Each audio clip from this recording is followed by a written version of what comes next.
নমস্কার বন্ধুরা, পম্পির রান্নাঘরে আপনাদের সবাইকে স্বাগত। এখন বর্ষাকালে বাজারে খুব ভালো গাটি কচু পাওয়া যাচ্ছে, তাই আমার আজকের রেসিপি গাটি কচুর তরকারি। চলুন তাহলে আমার সাথে আমার রান্নাঘরে যাওয়া যাক।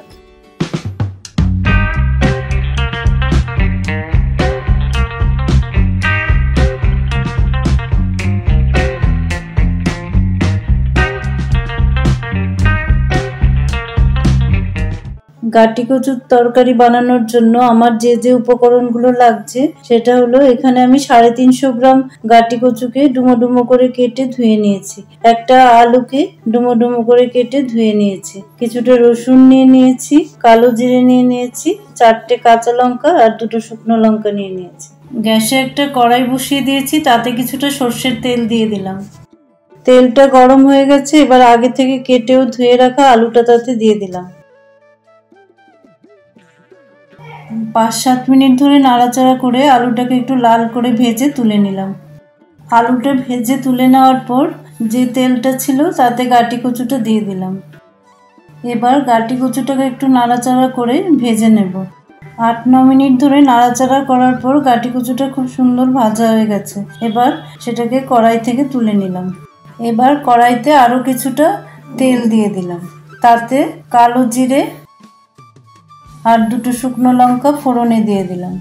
আমি 1 টিস্পুন কালো জিরে, 10-15 কোয়া রসুন আর 4টে কাঁচা লঙ্কাকে পেস্ট করে নিয়েছিলাম। এবার এই মশলাটা তাতে দিয়ে দিলাম। 1 টিস্পুন হলুদ দিয়ে দিলাম, 1 টিস্পুন নুন দিয়ে দিলাম। এবার সব কিছুকে খুব ভালো করে মিশিয়ে দেব। এবার তাতে মশলার বাটিটা ধুয়ে একটু জল দিয়ে দিলাম, সব কিছুকে খুব ভালো করে মিশিয়ে দিলাম। এবার ঢাকা দিয়ে কিছুক্ষণের জন্য মশলাটাকে কষতে দেব। 7 মিনিট পর ঢাকাটা তুলে নিলাম। মশলাটা খুব ভালো করে কষানো হয়ে গেছে। এবার আগে থেকে ভেজে রাখা আলুটা দিয়ে দিলাম, গাটি কচুটা দিয়ে দিলাম।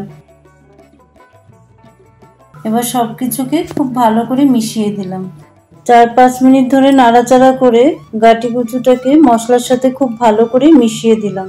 এবার তাতে 1 কাপ থেকে একটু কম জল দিয়ে দিলাম। এবার সব কিছুকে খুব ভালো করে মিশিয়ে দিলাম। এবার কিছুক্ষণের জন্য কড়াইটা ঢেকে দেব।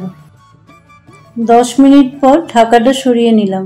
সব কিছুকে খুব ভালো করে মিশিয়ে দিলাম। গাটি কচু আলু সব খুব ভালো করে সেদ্ধ হয়ে গেছে। এবার গ্যাসের ফ্লেমটা বন্ধ করে দিলাম। গাটি কচুর তরকারি সার্ভ করার জন্য একদম রেডি।